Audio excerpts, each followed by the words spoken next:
Halo semuanya, nama saya Melisa dengan NIM 20104172553. Kelas A1 Manajemen semester 3 dengan mata kuliah Manajemen Pemasaran 1. Dosen pengampu Bapak Adi Mursalim. Baik, pada kesempatan kali ini saya akan menjawab soal-soal ujian akhir semester pada mata kuliah Manajemen Pemasaran. Soal nomor 1. Jelaskan pengertian saluran distribusi dan strategi distribusi intensif, eksklusif, selektif, beserta kelebihan dan kekurangannya. Jawab. Saluran distribusi adalah serangkaian organisasi yang terkait dalam semua kegiatan yang digunakan untuk menyalurkan produk dan status pemiliknya dari produsen ke konsumen. Pengertian ini menunjukkan bahwa perusahaan dapat menggunakan lembaga atau perantara untuk dapat menyalurkan produknya kepada konsumen akhir. Distribusi intensif dapat dilakukan oleh produsen yang menjual barang convenient. Perusahaan berusaha menggunakan penyalur, terutama pengecer sebanyak-banyaknya untuk mendekati dan mencapai konsumen. Semua ini dimaksudkan untuk mempercepat pemenuhan kebutuhan konsumen. Sedangkan untuk barang industri, distribusi intensif ini biasanya terbatas untuk jenis operating supplies atau barang standar lainnya seperti obeng, minyak pelumas, dan lainnya. Kelebihannya memberikan akses yang mudah bagi pelanggan. Kelemahannya, banyak toko tidak akan menerima beberapa produk jika konsumen tidak suka memberi produk tersebut di tempat itu. Distribusi selektif. Perusahaan yang menggunakan distribusi selektif ini berusaha memilih suatu jumlah pedagang besar atau pengecer yang terbatas dalam suatu daerah geografis.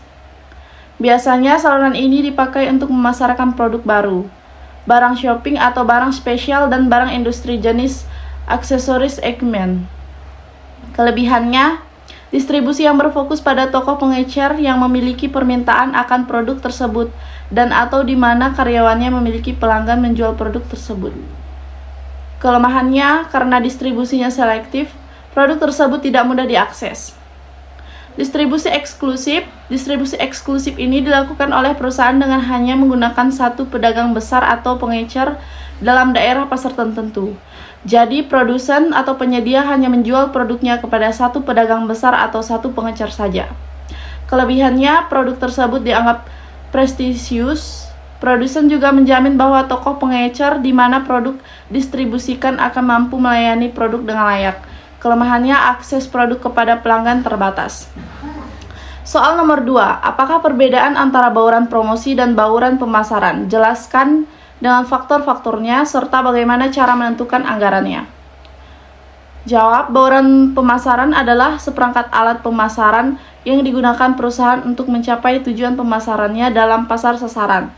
Sedangkan bauran promosi merupakan alat bauran pemasaran keempat, meliputi semua kegiatan yang dilakukan untuk mengkomunikasikan dan mempromosikan produknya kepada pasar sasaran. Faktor yang mempengaruhi bauran promosi diantaranya: yang pertama, tujuan promosi. Jika perusahaan ingin menjangkau khalayak luas, iklan menjadi pilihan yang tepat. Jenis produk. Produk-produk industrial lebih membutuhkan pendekatan personal. Sementara itu, produk-produk konsumsi biasanya membutuhkan lebih banyak iklan. Infrastruktur dan sumber daya perusahaan. Masing-masing metode promosi membutuhkan biaya dan upaya yang berbeda. Sedangkan bauran pemasaran untuk setiap produk akan ditentukan oleh dua faktor, yaitu faktor internal. Faktor internal ini mencakup faktor-faktor yang ada di dalam organisasi atau yang berkaitan dengan suasana dalam perusahaan. Faktor internal utamanya adalah sifat produk, tahapan produk dalam siklus hidupnya secara keseluruhan, ketersediaan dana, tujuan perusahaan, dan faktor eksternalnya berkaitan dengan faktor di luar organisasi. Mencakup aspek-aspek berikut: tingkat persaingan, efisiensi saluran, perilaku membeli, konsumen, kontrol dari sisi pemerintah. Soal nomor 3. Bagaimana cara atau strategi marketing untuk UMKM yang baru berkembang? Jawab. Strategi pemasaran UMKM yang bisa kita terapkan yaitu yang pertama produk yang menarik, yang kedua pahami target pasar, yang ketiga kemasan yang unik, yang keempat lakukan promosi yang tepat, yang kelima tonjolkan kelebihan produk, yang keenam servis konsumen, yang ketujuh buka peluang jaringan, yang kedelapan lakukan pendekatan pada konsumen. Soal nomor 4. Dengan adanya promosi produsen atau distributor mengharapkan kenaikannya angka penjualan. Sebutkan dan jelaskan tujuan promosi. Jawab. Untuk menyebarkan informasi produk atau jasa perusahaan kepada pasar. Yang kedua, untuk memperoleh konsumen baru dan menjaga kesetiaan dari konsumen. Yang ketiga, untuk meningkatkan penjualan sehingga pendapatan perusahaan meningkat. Soal nomor 5. Coba Anda identifikasikan konsep inti pemasaran masing-masing dengan penjelasan singkat. Bagaimana kedudukan dan peran pemasaran untuk saat ini dan di masa yang akan datang dibandingkan dengan fungsi bisnis lainnya?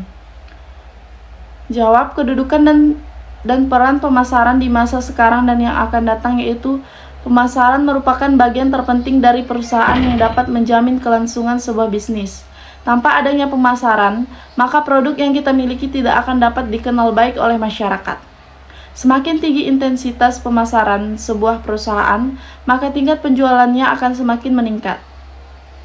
Pemasaran atau marketing merupakan sebuah kegiatan memasarkan produk atau jasa yang dimiliki oleh sebuah perusahaan yang tujuannya adalah agar produk tersebut dapat sampai ke masyarakat dan dikenal oleh masyarakat. Perusahaan berjalan dengan menawarkan produk dan jasa yang dimilikinya. Tanpa adanya pemasaran, maka siapa yang akan membeli produk tersebut? Oleh sebab itu, diperlukan strategi pemasaran agar produk yang kita miliki dapat diterima oleh masyarakat sehingga tingkat penjualan dapat meningkat. Soal nomor 6. Bagaimana pemahaman Anda tentang segmenting, targeting, dan positioning? Dalam kegiatan pemasaran, mengapa segmenting perlu dilakukan dan sebutkan apa saja yang dapat dijadikan dasar segmentasi itu? Jelaskan secara singkat. Adanya pembagian segmen pasar membuat perusahaan mampu mengetahui secara lebih baik tingkat kebutuhan dan keinginan para pelanggannya. Dengan begitu, perusahaan pun bisa menawarkan beragam jenis penawaran ataupun promosi yang sesuai dengan kebutuhan dan keinginan para pelanggannya. Dasar-dasar dalam segmentasi itu antara lain adalah yang pertama, demografis. Dalam segmentasi pasar dapat dikelompokkan berdasarkan demografisnya. Demografis digunakan sebagai dasar dalam melakukan segmentasi karena beberapa alasan, yaitu karena masalah kependudukan yang mudah diukur dan kebutuhan dari konsumen ataupun membeli berkaitan erat dengan variabel-variabel kependudukan. Yang kedua, geografis. Segmentasi pasar memperhatikan faktor geografisnya, artinya adalah dalam melakukan strategi segmentasi, pengelompokan konsumennya menggunakan aspek geografis seperti lokasi, tempat, ataupun daerah. Dalam memperhatikan geografis, maka segmentasinya dapat dikembangkan menjadi beberapa bagian seperti wilayah, iklim, dan daerah kepadatan penduduknya. Yang ketiga, fisikografis. Fisikografis di sini artinya adalah pengelompokan pasar yang berdasarkan pada ciri-ciri kepribadian dari konsumen. Segmentasi pasar berdasarkan fisikografis. Ini meliputi kelas sosial, gaya hidup, dan kepribadian. Yang keempat, distribusi. Segmentasi distribusi artinya adalah bahwa pembagian target pasar harus berdasarkan distribusi produk dari perusahaan. Contohnya adalah apabila perusahaan membuat website, maka saluran distribusinya adalah sosial media dan searching. Kedua, sistem tersebut tentu saja berbeda dalam penerapannya sehingga tidak bisa dipaksakan untuk sama. Soal nomor 7.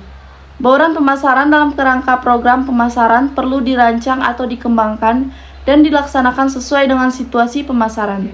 Coba Anda identifikasikan unsur-unsur bauran pemasaran itu, masing-masing dengan penjelasan dan contoh bagaimana pula unsur-unsur bauran pemasaran itu berinteraksi. Jawab. Bauran pemasaran meliputi 4P, yaitu yang pertama produk, merupakan barang dan jasa yang bisa ditawarkan kepada sebuah pasar agar diperhatikan, dipakai atau dikonsumsi sehingga mungkin memuaskan keinginan atau kebutuhan. Contohnya mie instan, rokok, minuman, dan lain-lain. Yang kedua, harga. atau price merupakan sejumlah uang yang harus konsumen bayar untuk membeli produk atau nilai dari suatu produk. Contohnya, harga sebuah tas adalah 200.000, harga diskon 20%. Dan yang ketiga, place atau tempat merupakan wilayah untuk menyalurkan produk yang telah diproduksi atau tempat untuk membuat produk yang dapat memenuhi kebutuhan. Tempat ini harus terjangkau oleh pasar sasaran. Contohnya, Cimart terletak di Jalan Ayani nomor 99. Indomaret terletak di Jalan Ki Hajar Dewantara nomor 123. Yang keempat, promotion atau promosi merupakan kegiatan untuk memperkenalkan produk kepada pasar sasaran. Contohnya promosi melalui radio, surat kabar, serta mulut ke mulut atau dan lain-lainnya. Soal nomor 8. Terdapat tahapan-tahapan dalam melakukan Customer Profitability Analysis atau CPA menurut Women 2000/872. Sebutkan dan jelaskan. Jawab, tahapan-tahapan dalam melakukan Customer Profitability Analysis menurut Women yaitu mengidentifikasikan customer. Dalam mengidentifikasikan konsumen, pada dasarnya konsumen itu dapat dikelompokkan berdasarkan selera, usia, tingkat sosial, dan cara pendistribusian kebutuhan konsumen, referensi, dan pendapatan. Menghitung Customer Revenue dan Consumer Cost. Customer Revenue adalah pendapatan yang diperoleh perusahaan dalam melakukan usahanya, dan ini ditentukan oleh faktor jumlah pembelian konsumen akan produk, pembelian diskon pada konsumen, dan sales return dan followance. Customer Cost adalah biaya yang dibebankan kepada konsumen pada saat konsumen mengonsumsi produk atau aktivitas. Soal nomor 9. Silakan buka link ini. Siapa pembicara dalam video itu, dan pembicara itu berasal dari mana dan mengajar di mana. Sebutkan dan jelaskan teori-teori yang dibicarakan oleh pembicara tersebut dalam video tersebut. Pembicara dalam video ini adalah Roni Zakaria, RS.T.MT. Pembicara berasal dari Medan. Beliau mengajar di UNS atau Universitas 11 Maret. Teori yang disampaikan yaitu Designing and Medicine Service. Pembahasan tentang intangible produk yaitu layanan. Definisi layanan adalah setiap tindakan kinerja di mana satu pihak dapat menawarkan kepada pihak lain dan pada dasarnya produk tersebut tidak berwujud dan tidak mengakibatkan kepemilikan apapun. Service dapat ditemui dalam beberapa sektor, yaitu sektor pemerintahan, contohnya pengadilan, rumah sakit, dan kepolisian. Sektor yang kedua yaitu private non-profit, swasta tetapi yang tidak profit, contohnya misalkan badan amal, masjid, dan yayasan. Yang ketiga adalah sektor bisnis, tentunya ini adalah profit orient. Yang pertama adalah maskapai penerbangan, hotel, perusahaan, dan asuransi. Sektor yang keempat yaitu manufacturing, contohnya misalkan mengacu pada supporting saja, bukan core. Contohnya misalkan di sini adalah komputer operator Febrian, atau di sini dari sisi akuntan dan staf legalnya. Yang kelima adalah sektor retail, yaitu pegawai, tokoh, atau pramuniaga. Soal nomor 10, silahkan buka link ini dan tonton videonya. Setelah menonton video ini, apa yang dapat Anda ambil dalam pelajarannya? Jawab, pembelajaran yang pertama yang saya ambil dalam video tersebut, yang pertama, pekerjaan itu tidak memandang fisik. Selagi kita selalu berusaha dan giat serta bertanggung jawab atas pekerjaan tersebut, maka tiada yang tak mungkin untuk meraih kesuksesan. Yang kedua, jangan pernah meremehkan seseorang karena kesuksesan tidak memandang fisik. Yang ketiga, tetap sabar dan harus kuat dalam menjalani kehidupan, apalagi dalam dunia bisnis, karena usaha dan kerja keras tidak akan mengkhianati hasil. Baik, sekian dari saya. Mohon maaf jika ada kesalahan kata. Terima kasih.